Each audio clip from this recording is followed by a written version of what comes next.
Well, for today's adventure here in Dubuque, Iowa, history has came to our shores. So this is the LST-325, the last one in existence from World War II here in the US. I think there's like 12 other ones around the world, but this one was saved from a scrapyard in Greece.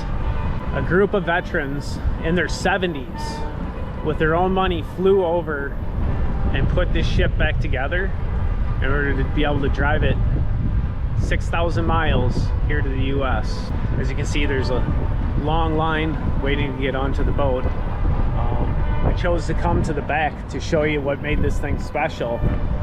And on the back you see this massive anchor. And what they would do is, as they were approaching the shore, they would drop that anchor out in the ocean.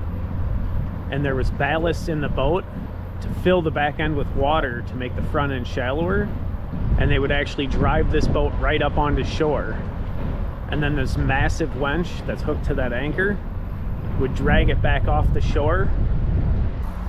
It's claimed to be the ship that won the war during World War II.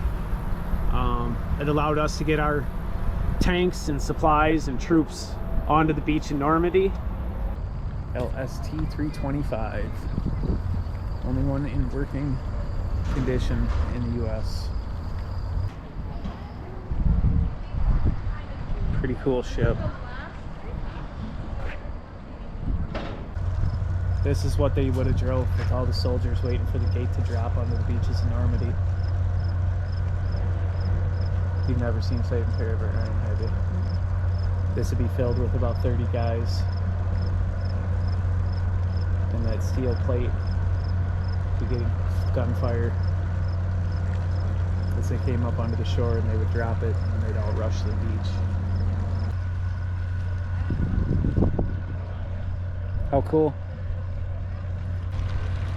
Super neat construction. Could haul 20 tanks. There it is, the ship that saved the war. Winston Churchill, or won the war, I should say. One of the last ships that won the war.